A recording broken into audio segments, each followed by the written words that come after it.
Hello, welcome to this video. My name is Allie with Amory Speaks, and today I'm going to talk about the importance of imagination and what true organic intelligence is and how we all have it. Yes, it's a sliding scale, it's a gradient, but it's unique to humans and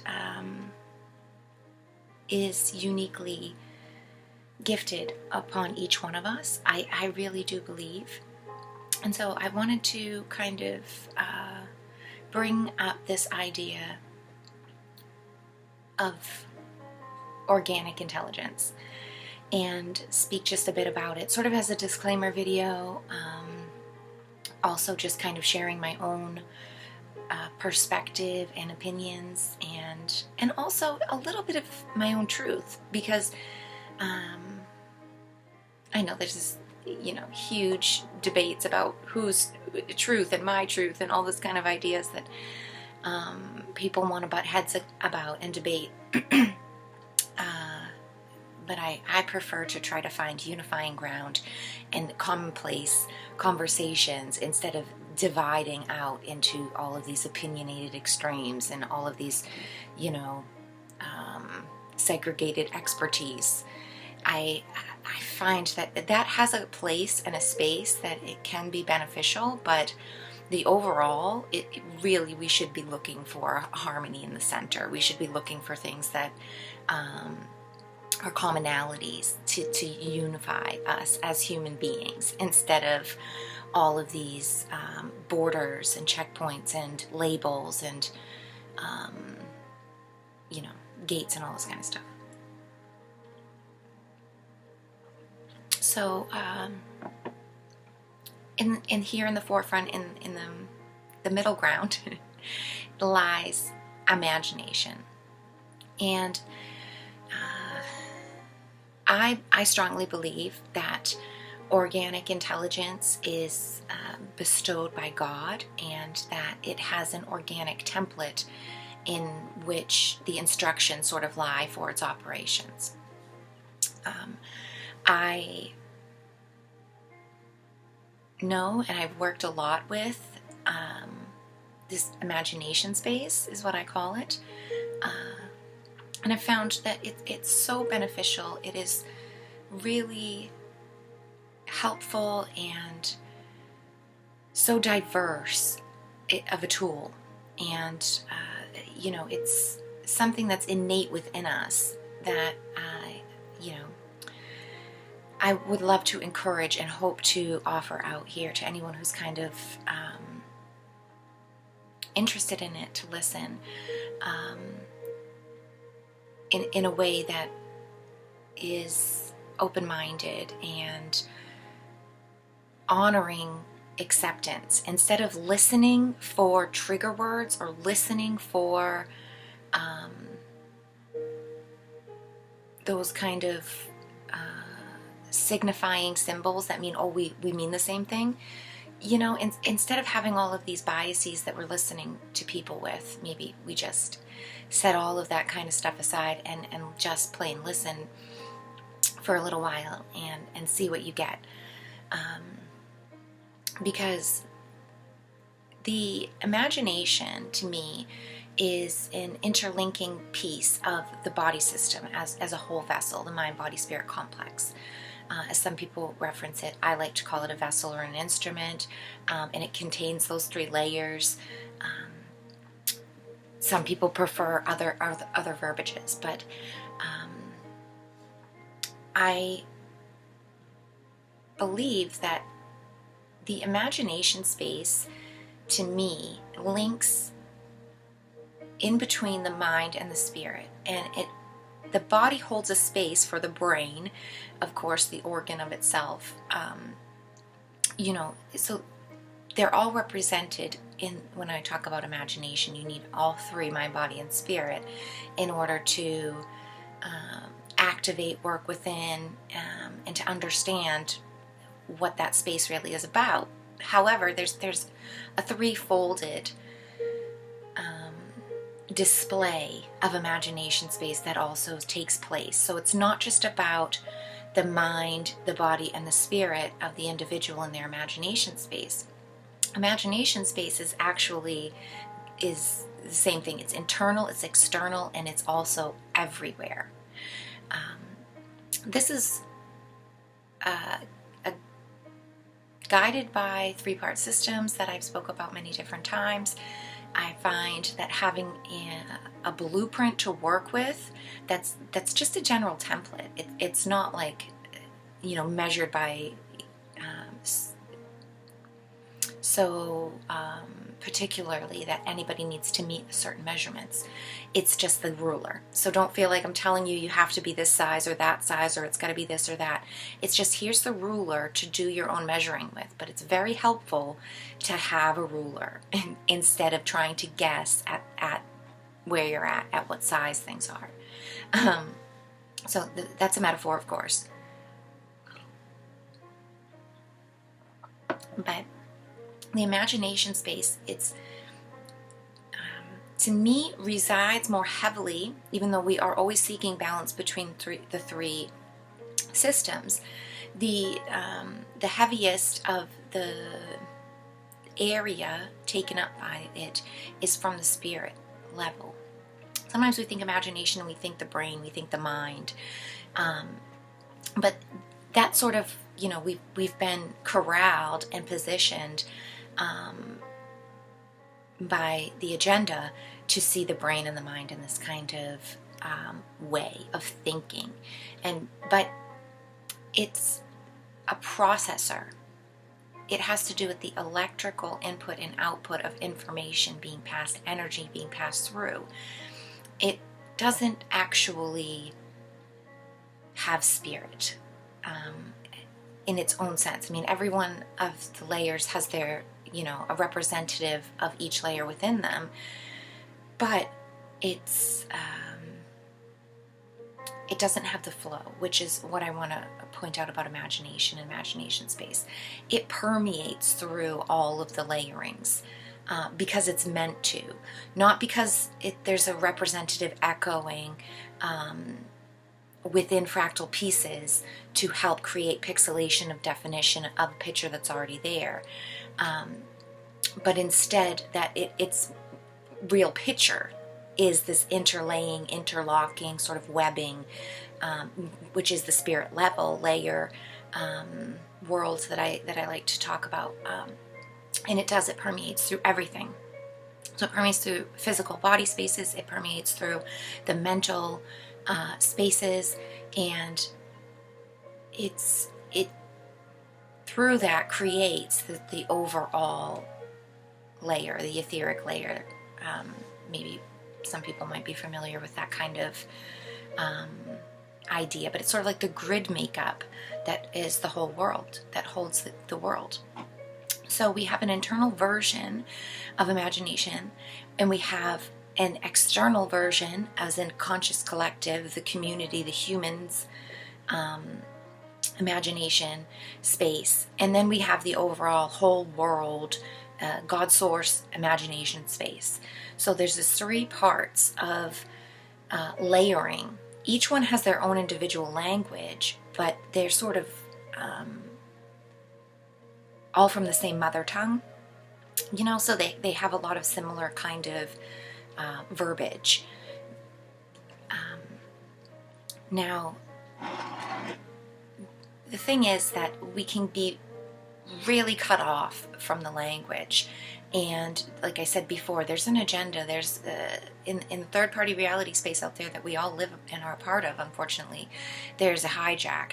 There's a high negative overlay that is pushed, propagated, it's planted everywhere, and that's in hopes that we take that, what we see out there, and bring it into internal world and force our systems to mirror all of the likeness of the systems that we see out around us, thinking there's nothing else, thinking this is how it must work, believing when they tell us this is the only way or this is the way it has to be. So the attack front firstly happens through the spirit layer, and it ends up with a chokehold on that. And of course, so they've sort of reframed the idea of what imagination is, that it's some kind of firings in the brain, that the brain creates a mental picture in there of sorts. And you'll hear people say, oh, I don't have imagination, or oh, I can't imagine. Or they have even like a label of an ism now, or like a DSM diagnosis that says you can't visualize things. It's absolute craziness, but it's held out there for anybody who feels that they will throw their energy into that bucket. You know, it's a panhandler out there with a silly sign, just hoping that it might resonate with anybody and they're going to give them some money. And unfortunately, these days there's a lot of people looking to just give away their power, to just give away their currency, their money, their energy, their heart and soul. Let's not do that. Let's instead keep some for ourselves and understand that eternal energy is ever renewing and refreshing. And we don't need to, be out there looking at external signs or labels or clubs or whatever and trying to fit into just one of them and say, oh, which one do I fit into? That is a false representation of what, discovery is about here and what, uniqueness is about. But of course, they want us to think that we can have these deficiencies. They want us to think that we're weak, to think that we're problematic or victims, so that we need help, that we'll reach out for them because they're negatively aligned. And they have rules set up and diagnose their own world that creates a need for your energy. I mean, anyways, getting off track just slightly. Point being is that every single person across the board, we really do have imagination. Everyone can tap into their own inner workings of this place and develop the space within themselves. It can be wilted, it can be malnourished, but it doesn't go anywhere. And so just by taking some time to acknowledge it or search for it or stop everything you're doing and just feel around of what that feels like inside of you, that is all it takes to let that space know that you're looking at it. And much like those silly memes say, but there's so much truth in it, like when you stare into the abyss stares back. Well, when you stare inside to imagination space, it stares back. And the recognition of being seen and heard in there, it's undeniable. And to get into that truth feeling and the recognition of that real feeling, to allow that sound to be your truth resonant sound, your tuning fork, each time you hit it, to hear it and to know, okay, that's what true is. That's what true sounds like. That's what truth feels like. This is why I think imagination work, meditation, introspection is so crucial. As anyone starts to want to wake up, starts to want to live their best life, do good work, we really have to acknowledge and rekindle that relationship with the inner mind, with the imagination, with the inner spirit, with the inner body workings. Because when you get into imagination space, it's interlocked with the body and the mind, and it has its own versions of images, of feelings and sensations, of recognition of some sort inside there that marks out mind and body. It marks out cells, it marks out electrical impulses, it marks out input and output of sensory information. And people are coming into this more, people are really starting to talk about fascia and sort of the interlinking communication that is, and also same thing with the parasympathetic nervous system. People are really getting into that and understanding what that means, and that no, we're not automatons. No, actually we have full conscious capacity to get into those areas that we're told are locked, aren't real, they're pre-evolutionary, or they're the reptilian mind, or whatever, like act like you can't get into those spaces in the brain. It's not true whatsoever.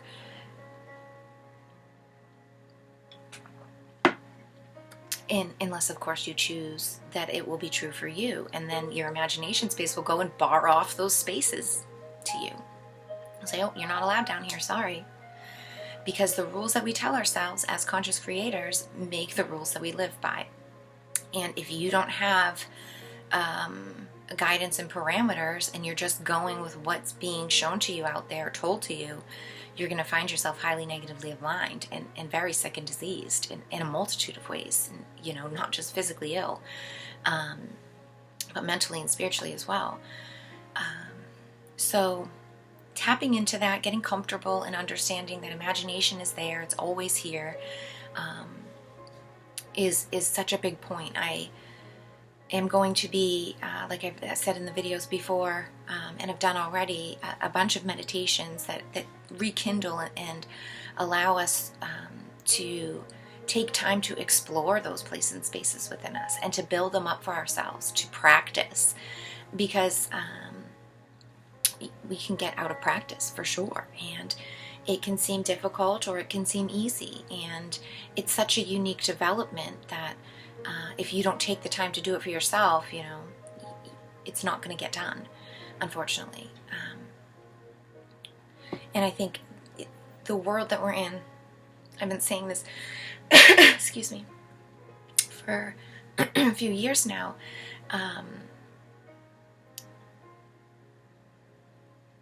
the world has shifted and changed, and even this year in 2026, where we come into this sort of threshold year, a clean slate year, this sort of whatever kind of meeting at certain coordinated points that we're at, is really a doorway, you know, and we can step into new potentials and rekindle things that we felt like have been lost at this point quite easily. So I think it's a great time to you know, put out this video, but also a great time to just encourage others to really get into that. I myself am diving deeper into that, and I will continue to as the weeks and months go on, offering some meditation, offering some energy kind of work and practices, some that are what we would consider classic meditation practices, as in sitting with your eyes closed or laying down, and sort of checking out of the external world, but checking into the internal world, and developing things that way. But also the kind where we check into the world around us more and bring forth the good work that we've done internally with imagination, spirit, and let it sing out through the world and resonate out there in the external world, and see the changes and adapt and help those changes along as we learn to interact differently with the waking conscious world. So I'm going to have some different practices, some new practices, some old ones, to help us all really, you know, show the imagination some love. Now, what I wanted to sort of also tag on to this and bring into this video is atrophy, and the issue with not using a thing. Don't use it, you lose it. And that was a main sort of tagline, even back when I went to college, university for biology and all that kind of stuff in the early 2000s, mid 2000s, 2010s. Early years is when I was in school. And they would teach us a lot. Don't use it, you lose it. As in brain plasticity, as in muscle mobility, as in nerves, connectivity, sensations to be felt and explored. And there's also, sorry, early in the morning, in the change of seasons, my throat is like having a heyday. Oops, there goes my light.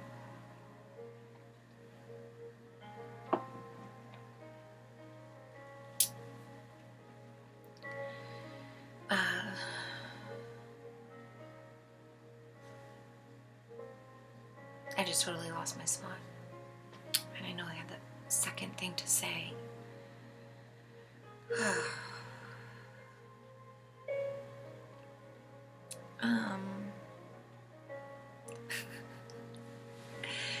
Shoot. Oh. Don't lose it. Don't use it, lose it, right? And the atrophying of the imagination is where I was at.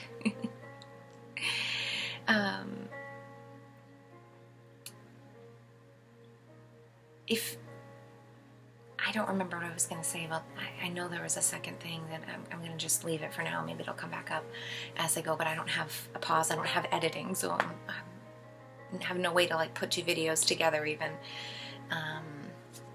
without using that Filmora, and I don't like that because it puts this whole like banner on the videos, and it's kind of distracting, I think. But anyways,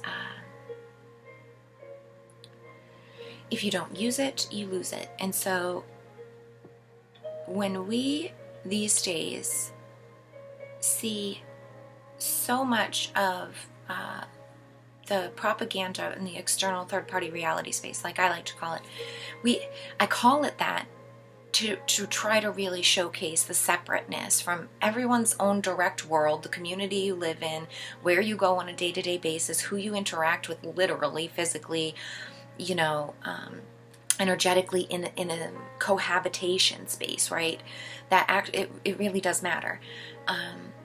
Between direct world, inner world, and then this third-party reality space out here that's like television, media, countries you've never been to, people you've never met, celebrities, talking heads, all that kind of stuff. That is the third-party reality space that I mean. So if you're new here, just in case, or even if you're not new, maybe you haven't heard me talk about that, because it's been a little while since I've talked about like the three lenses of reality. But I have great infographics and stuff like that on it. Find on my channel if you're interested. But all the happenings out there in that place right now are full of AI junk, are full of inorganic intelligence that's just artificial and totally rotten. And it's trying to encourage us to bring in artificial rottenness into our own selves, right? To take inorganic processes and mirror them inside to corrupt and ruin organic processes, because they can't actually touch anything organic. They cannot phase, change, or move the organic blueprint. It's God's will. It's the creator consciousness that birthed the entire construct. It's imprinted into the fractal DNA of every atom. And so there's no way that you can alter that, impact it in a way that makes it dissolve or ruins it. The only things that can happen is that the choice of the consciousness chooses to disregard it for the moment, chooses cognitive biases, chooses to cover it up, chooses to ignore the thing. There's a big difference between ignoring something and something actually dissolving, breaking down, deteriorating away, right? So they really want to convince us that our imagination isn't good enough, our intelligence isn't good enough. Everyone doesn't even have imagination. Everyone can't visualize things. Can you not? That's okay. Don't worry about it. You don't need to. We have an app for that. You can't think, you can't add. Don't worry. We have an app for that. It's very dangerous place and space to be at for people if you are stuck in victimhood. You're stuck in the slave master cycle. You're gonna just take what they give you and implement it, and it's very dangerous. And it's something that I don't want to do myself. I work very hard to find recognition, to find awareness in myself, in my own operations, to try to not do those things and to uncover where they're happening and get them out and correct them. And so just to promote that it is possible, that it is true and it does work. It's hard work, but it's simple, and it's the way that it's set up, because it's very obvious when negativity wants you to subvert your own sovereignty. It's there's always that voice of discernment. There's always that ring of truth that says, well, that's not the best idea. But listening to that is the key, because if you don't listen to it, you'll be led astray. And right now, the stray ones are losing everything. They're losing their mental capacities. They're losing even some of their physical capacities. Unfortunately, I won't even say the spiritual, because that was choked out beforehand. That's the first thing they go for. That's the first layer that was impacted from the start.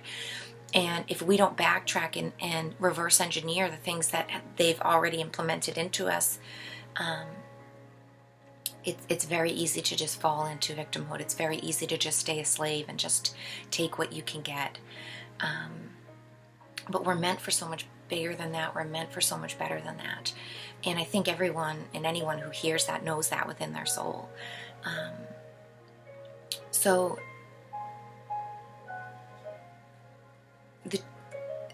they really want us to implement their tools and technology.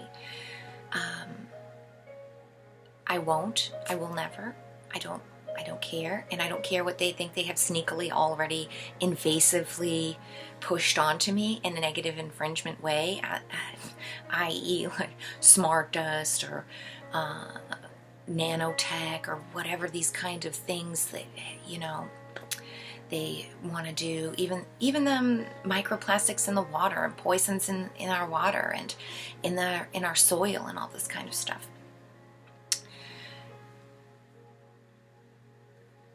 The invasive attempts to corrupt organic circuitry speaks for itself, that they are seeking ways to harm that.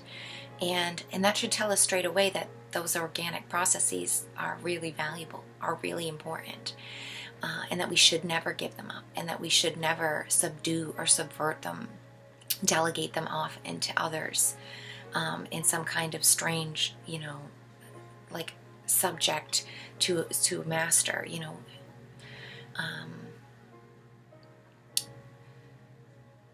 But that is what they are really kicking at us on all layers, physical layer and mental layer. They won't really, they're trying to do the spiritual thing, and they might catch a few fish with that net, but anyone who has a true heart center, activated and listens to their spirit and their own self and their sovereignty, they're not gonna fall for, especially the spirit layer of it. They might get caught in the physical body, and they might get caught in the mental aspects of it, but the spirit will sing the truth through and help to shake those things, hopefully, because the attacks are real on all levels. However, the only way an attack can ever actually be real is if the person who is being attacked feels attacked, feels like they could do some harm to them. And if you remember that you are aligned with your organic processes and that you're protected through sovereign creation, they can't do anything to you. They can't harm you. It's like when you have a little 2-year-old, a little mad 1.5, 2-year-old, and they beat their little fists on your shins, maybe, or come and hit you in the thigh, or try to punch you or something, try to hurt you. It doesn't hurt, just by the fact that you're that much smaller than the grandness of me. It might hurt our feelings, it might hurt us spiritually. We don't want them to be mean, we don't want them to feel anger or feel attacked or feel like they need to lash out in that kind of way. All those kind of hurts might come up, but to physically hurt you isn't happening, unless, of course, your mind tells you, oh, it will. And then, wow, they might give you a bloody nose, they might bite you and leave a huge mark on you. But again, it's a partnership in the happenings there. And whether you want to admit it or not, that's the problem. People who don't want to admit it want to stay in victimhood. People who can't admit that's true. The power of mind is that strong. Nothing will ever harm you. Nothing will ever come to you that you cannot meet with the mentality that your brain is stronger than anything, that your mind creates it all, that your thought about things is what creates the repercussions. Your assumptions about what's happening right now builds out what's happening right now.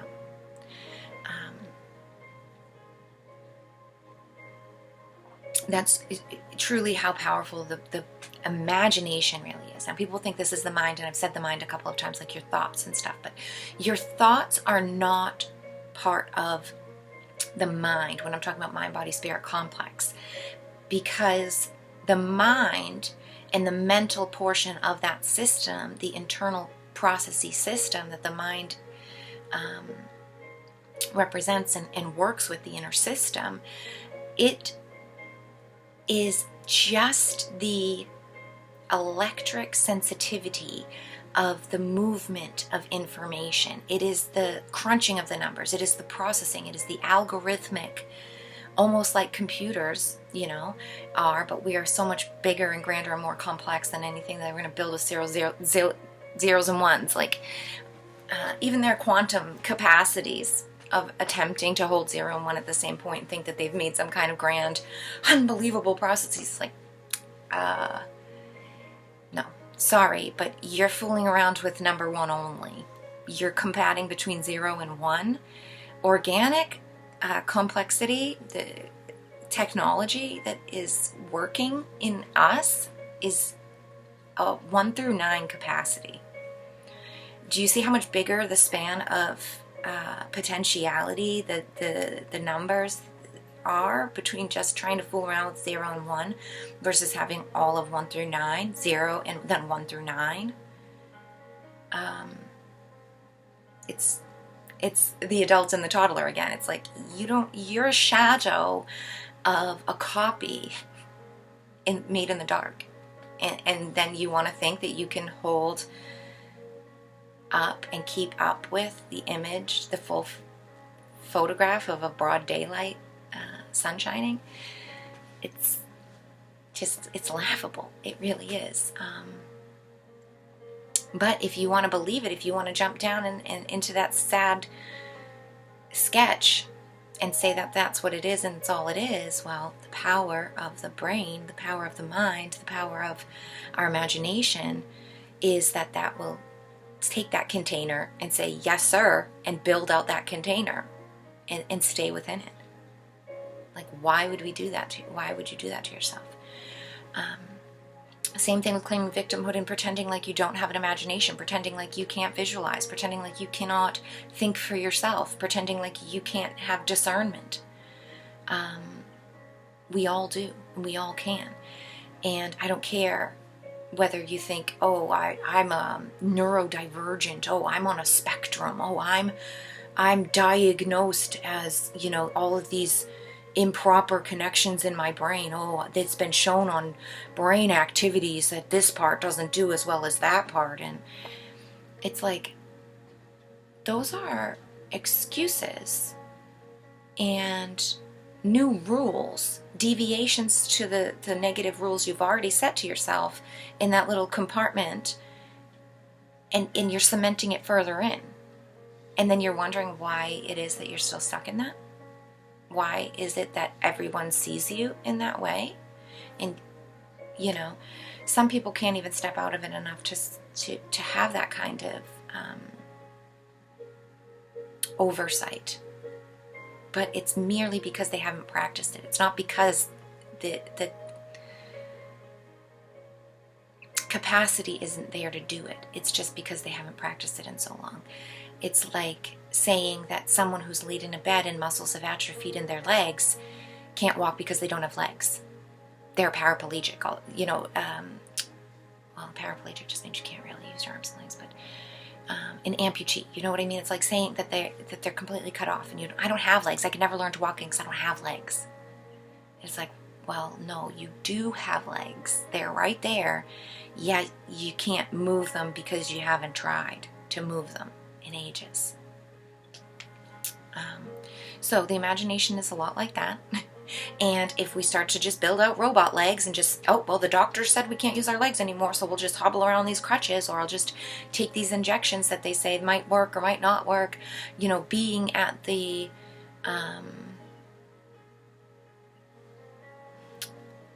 you know, playing victim into this, being in sort of, I can't remember the words for it.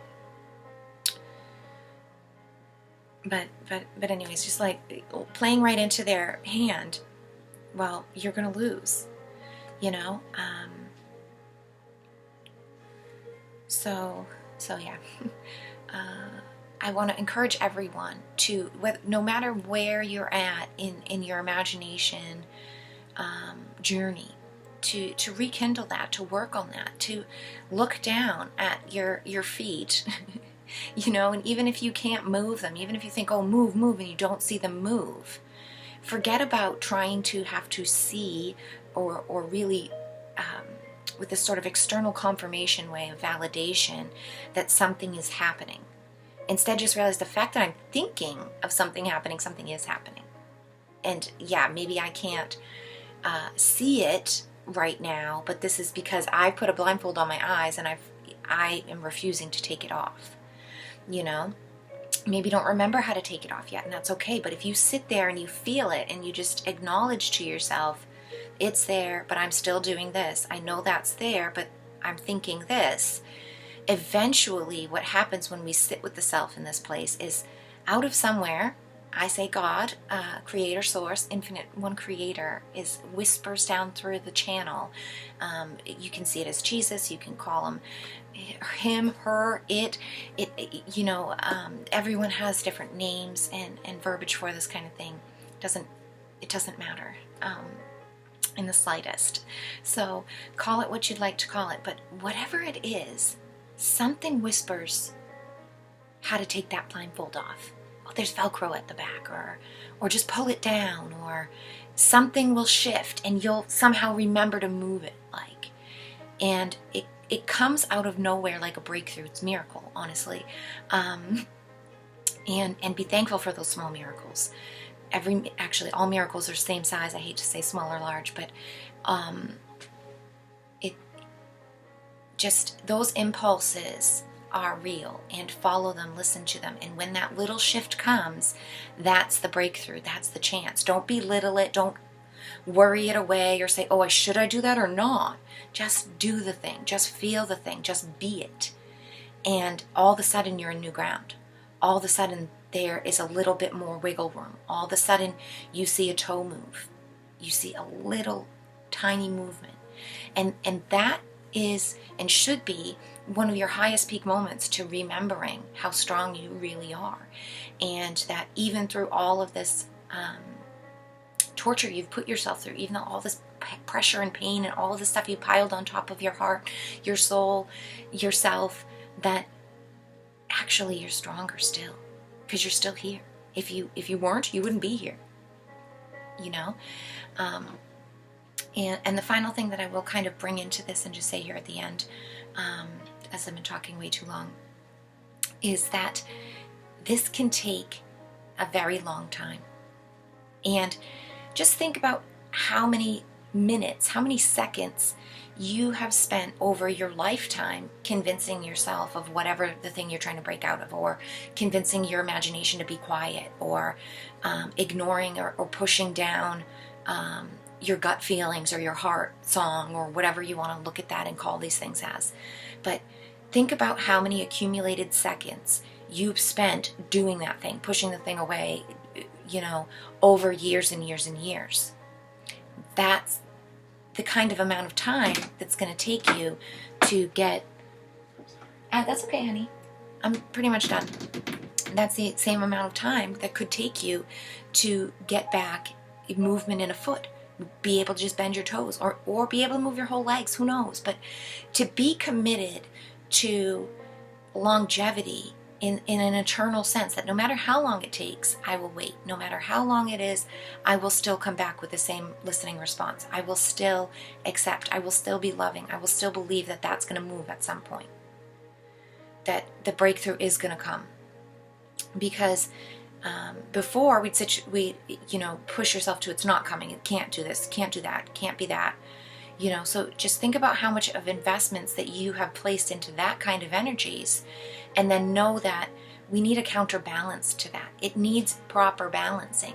And it might be a huge one-time force that brings in a good balancing. It might be a long-term small little forces that finally bring in a balancing. It's a mixture of big and large.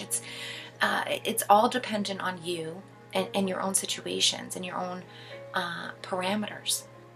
But giving yourself that open receptivity to, no matter how long it takes, I'm here for it.